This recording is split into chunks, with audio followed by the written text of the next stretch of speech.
Next week यानी Monday को Nifty से क्या एक्सपेक्ट कर सकते हैं, मैं कैसे ट्रेड प्लान करूंगा अपना। तो टॉप डाउन एनालिसिस थोड़ा करते हैं, मंथली चार्ट से स्टार्ट करते हैं। ये स्विंग लो है, प्राइस ने स्विंग लो ब्रेक किया, एक रिट्रेसमेंट आया और फिर ये नीचे की तरफ ट्रेड किया प्राइस ने। तो मूविंग एवरेजेज और आरएसआई को ऑन कर लेते हैं पहले। तो जैसे मैं एनालिसिस करता हूँ मूविंग एवरेज और आरएसआई के कॉम्बिनेशन के साथ, हाई टाइम फ्रेम से लो टाइम फ्रेम तक पहले इंडिकेटर बेस। तो आरएसआई का सपोर्ट मंथली लेवल में मैं देख रहा हूँ 40 लेवल पे 60 लेवल पे सपोर्ट ले रहा है एक रिट्रेसमेंट के साथ। तो प्रीवियस में अगर देखें तो ये 60 लेवल पे प्राइस आरएसआई ने सपोर्ट लिया है 60 लेवल पे, या उसको ब्रेक करके थोड़ा सा 50 लेवल के आसपास कहीं ना कहीं सपोर्ट लिया है और एक रिट्रेसमेंट आया है आरएसआई में। तो या तो 60 लेवल पे यहाँ प्राइस सपोर्ट ले, या फिर एक सपोर्ट में यहाँ देख रहा हूँ 18 ईएमए का जो है 22,605 के आसपास, और यहीं एक मंथली रेड कैंडल भी है जिसको ऑर्डर ब्लॉक की तरह कंसिडर कर सकते हैं। तो डाउन साइड में एक सपोर्ट मुझे ये दिख रहा है जिसको मैं मार्क करके और लेवल लेकर चलूँगा। ये अगर डाउन साइड में ट्रेड मिलता है तो मंथली बेसिस पे हाई टाइम फ्रेम बिल्कुल ये एक सपोर्ट है। और अगर प्राइस यहाँ से सपोर्ट लेता है lower time frame weekly time frame में, अगर कोई सपोर्ट हुआ यहाँ पे तो हो सकता है प्राइस यहाँ से बाउंस बैक करे, आरएसआई फिर रिट्रेसमेंट ले, प्राइस भी रिट्रेसमेंट ले, तो अब किस साइड में मूव आ सकता है। तो वीकली में देखते हैं।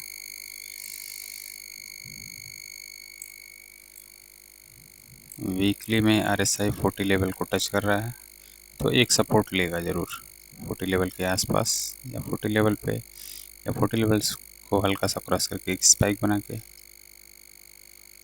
तो यहाँ एक सपोर्ट प्राइस का आरएसआई का बन रहा है।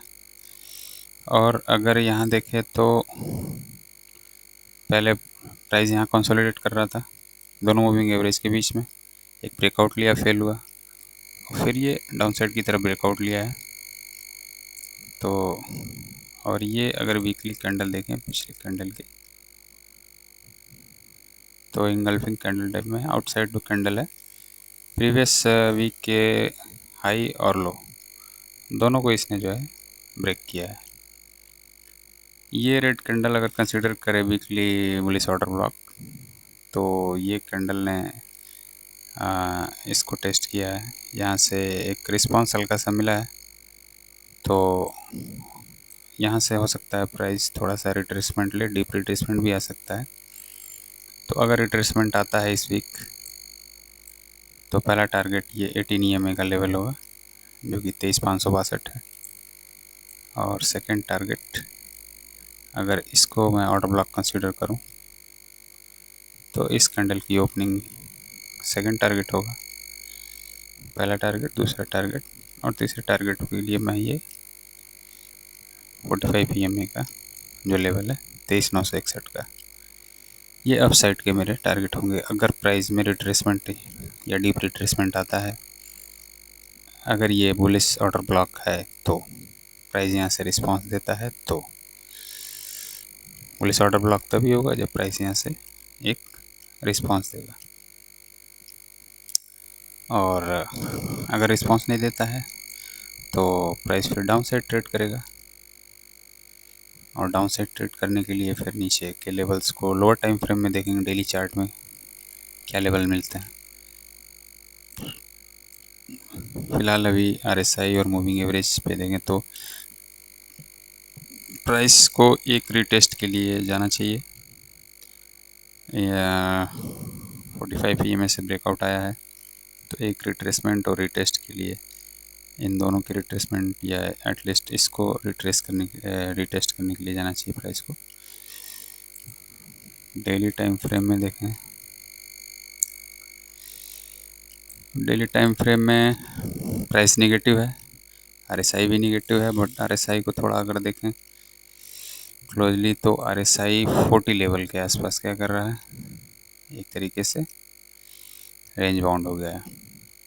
और शॉर्ट टर्म मूविंग एवरेज जो है उस पर सपोर्ट लेने की कोशिश कर रहा है, 40 लेवल पे भी सपोर्ट लेने की कोशिश कर रहा है। और यहाँ भी प्राइस क्या है, एक रेंज बाउंड मार्केट में है। तो ये कुछ भी हो सकता है, एक्यूमुलेशन हो सकता है, डिस्ट्रीब्यूशन भी हो सकता है। ब्रेकआउट के बाद क्लियर होगा ये कि क्या है। तो अगर ये एक्यूमुलेशन हुआ, बाइंग पोजीशन बनी है अगर, तो थोड़ा बहुत डीप रिट्रेसमेंट आ सकता है। और RSI अगर 40 लेवल के आसपास सपोर्ट लेने पे या इस मूविंग एवरेज पे सपोर्ट ले लेता है तो फिर एक रिट्रेसमेंट अप साइड में आ सकता है और एक 60 लेवल को रिटेस्ट कर सकता है RSI, और प्राइस इस लेवल को रिटेस्ट कर सकता है, ये इस हाई को टेस्ट कर सकता है। 4 आवर के चार्ट में अगर देखें, 4 आवर में बिल्कुल प्राइस नेगेटिव है, रिजेक्शन ले रहा है 18 EMA से। तो RSI बार बार सपोर्ट लेने की कोशिश कर रहा है। अगर सपोर्ट फेल होता है और फिर 40 लेवल से रिजेक्शन लेता है तो फिर एक डाउन मूव आएगा। और इस रेंज से अगर प्राइस ब्रेकआउट लेता है और एक रिजेक्शन लेता है इसे, तो फिर एक डाउन मूव आ सकता है। और अगर प्राइस इस पे सपोर्ट लेने लगे, RSI इस पे सपोर्ट लेने लगे, तो एक अप मूव भी आ सकता है। तो अभी एक रेंज बाउंड मार्केट है, पॉसिबिलिटी दोनों साइड है ब्रेकआउट आने की। 1 आवर का चार्ट देखें अगर, तो 1 आवर में क्लियर दिख रहा है कि RSI 40 और 60 लेवल रेंज एनालिसिस अगर करें तो क्या है, एक हल्का से ये ब्रेकआउट आया था डाउन साइड की तरफ, अगेन RSI क्या हुआ, रेंज में आ गया। तो 60 और 40 लेवल में जब भी RSI डायरेक्ट करे तो ये रेंज बाउंड मार्केट होता है। अब प्राइस सेक्शन की तरफ भी देखें तो ये क्या हो रहा है, मूविंग एवरेज तो बिल्कुल निगेटिव है, लेकिन प्राइस ऊपर नीचे रेंज बाउंड मार्केट में ही है। तो मंडे की ओपनिंग और मंडे का हाई लो डिसाइड करेगा, ट्यूसडे की फिर ट्रेडिंग डिसाइड करेगी कि मार्केट रेंज बाउंड में ही रहेगा या कहीं रेंज से ब्रेकआउट आता है तो अप की साइड आएगा या डाउन की साइड आएगा। तो पॉसिबिलिटी दोनों तरफ है, बन रही है अभी। प्राइस एक्शन के बेस पे देख लेते हैं, वीकली कैंडल को फोरकास्ट करने की कोशिश करेंगे।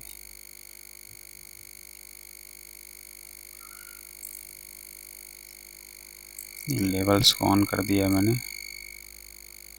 प्रीवियस वीक के हाई लो को मार्क करेंगे पहले।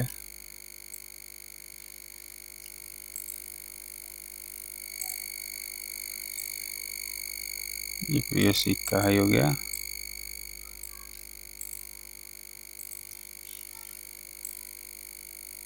और ये प्रीवियस वीक का लो हो गया। प्रीवियस वीक के हाई लो को मार्क कर लिया मैंने, ये इम्पोर्टेंट लेवल होता है। प्राइस यहाँ से रिएक्शन भी देता है, और ये जो इस वीक की ओपनिंग प्राइस होगी वहाँ पे फिर इसको हम इस लेवल को मार्क करेंगे, मंडे को जो भी ओपनिंग होगी। तो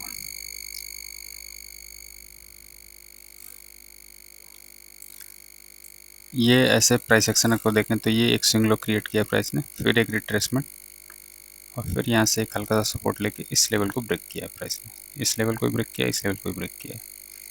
ब्रेक करने के बाद यहाँ एक वीकली कैंडल में अगर इसे हम बुलिश ऑर्डर ब्लॉक कंसीडर करें तो यहाँ से एक रिएक्शन ले अगर प्राइस, तो ये अगर ऑर्डर ब्लॉक कंसीडर करें तो यहाँ तक रिट्रेसमेंट आ सकता है और फिर एक अगेन डाउन ट्रेड आ सकता है।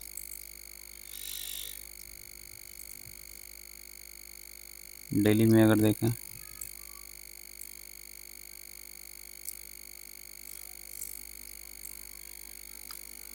ये पूरी तरीके से रेंज बाउंड मार्केट है।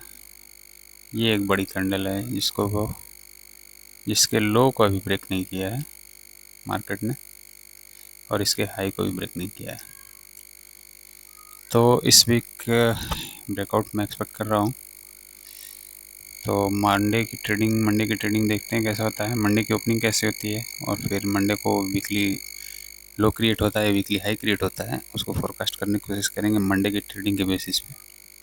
मैं एक्सपेक्ट कर रहा हूँ, मेरा बायस ये है कि गैप डाउन ओपनिंग हो या फ्लैट ओपनिंग हो तो पहले मंडे ट्यूसडे में मार्केट डाउन साइड ट्रेड करे इस लो के आसपास, और फिर यहाँ से एक रिट्रेसमेंट ले और फिर इस हाई को ब्रेक करके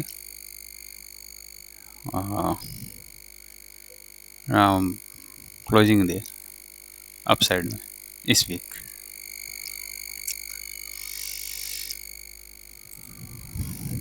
देखते हैं कैसा करता है मार्केट।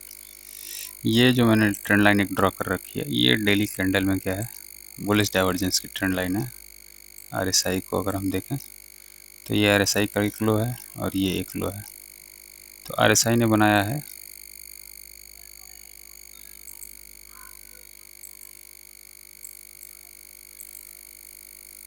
आरएसआई ने बनाया है क्या, अगर इसको लेवल मार्क करें तो ये हायर लो क्रिएट किया है, प्राइस ने क्या किया है, लोअर लो क्रिएट किया है।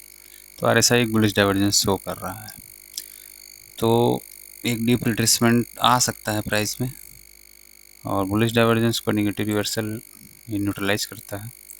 शॉर्ट टर्म में देखें अगर इस लो और इस लो को, तो यहाँ पे भी एक शॉर्ट टर्म में भी, लॉन्ग टर्म और शॉर्ट टर्म दोनों जगह बुलिश डाइवर्जेंस दिख रहा है। तो प्राइस में एक डीप रिट्रेसमेंट मैं एक्सपेक्ट कर रहा हूँ इस वीक में। आ भी सकता है, नहीं भी आ सकता है, नीचे की साइड भी ब्रेकआउट आ सकता है। तो नीचे की साइड का मेरा ट्रेड ये होगा कि अगर प्राइस ब्रेक करता है इस कैंडल के लो को और यहाँ से कहीं रिट्रेसमेंट लेता है इस ट्रेंड लाइन से या इस ट्रेंड लाइन से, और ये 4 आवर का ऑर्डर ब्लॉक मैंने मार्क कर रखा है, तो ये एक कॉन्फ्लुएंस लेवल होगा रिजेक्शन का। और यहाँ से रिजेक्शन अगर लेता है तो ये ऑर्डर ब्लॉक को लो है, फिर इस लेवल तक मेरा टारगेट नीचे की साइड होगा। लेकिन अगर प्राइस यहाँ से सपोर्ट ले लेता है इस लेवल से, या इस लेवल को ब्रेक करने के बाद एक स्पाइक बना के सपोर्ट लेता है इस लेवल पे, तो फिर मैं, ये एक निगेटिव रिवर्सल ट्रेंड लाइन है 1 आवर की, यहाँ तक का पहला टारगेट होगा। फिर इस पे एक सपोर्ट ले तो फिर ये जो हाई है प्रीवियस वीक का, ये टारगेट होगा।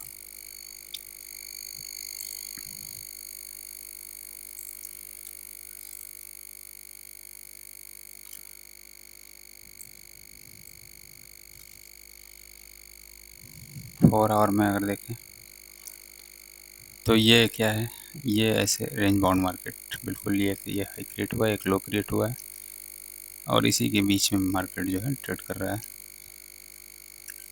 तो अब इस रेंज में ट्रेड करने के लिए हमें ये सेल हाई बाय लो, अगर बिल्कुल छोटे टाइम फ्रेम में इस बेसिस पे अगर ट्रेड करें तो हमें एक ट्रेड मिल सकता है। ये एक मैंने चैनल मार्क कर रखा है, तो यहाँ अगर प्राइस आता है तो यहाँ से हम बाई अपॉर्चुनिटी देखें, यहाँ अगर प्राइस जाता है तो यहाँ से हम सेल अपॉर्चुनिटी देखें, तो एक ट्रेड हमें मिल सकता है। बट ये बहुत ही कॉम्प्लेक्स स्ट्रक्चर है, इसमें 1 आवर के चार्ट में देखें थोड़ा सा और क्लियर होगा लोअर टाइम फ्रेम में। तो ये हाई और ये हाई निगेटिव रिवर्सल, मैंने रिसेंट निगेटिव रिवर्सल की ट्रेंड लाइन ड्रॉ करी है।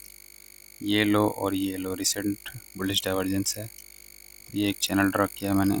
अगर प्राइस इस तरह का कोई बिहेवियर देता है इसमें, इस जोन में, तो मैं यहाँ एक बाई अपॉर्चुनिटी देखूंगा। प्राइस अगर यहाँ जाता है तो एग्जिट, या अगर यहाँ से सेल अपॉर्चुनिटी, फिर यहाँ से, अगर ऐसे रेंज में ही रहना चाहता है मार्केट तो। और अगर ब्रेकआउट आता है तो ब्रेकआउट के लिए मैं गैप मार्क करता हूँ।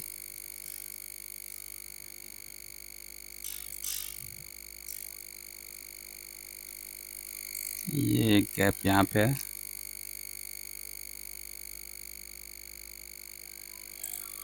जिससे बार बार प्राइस रिजेक्शन ले रहा है, और ये एक छोटा सा गैप डाउन साइड की तरफ है।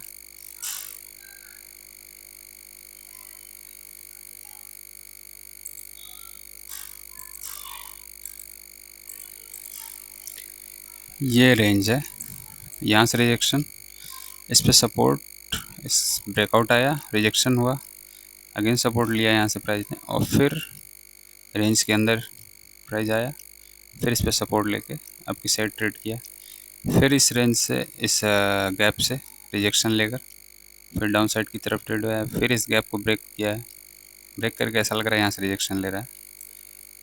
तो अगर रिजेक्शन लेता है, कोई सेल अपॉर्चुनिटी मिलती है तो टारगेट ये होगा।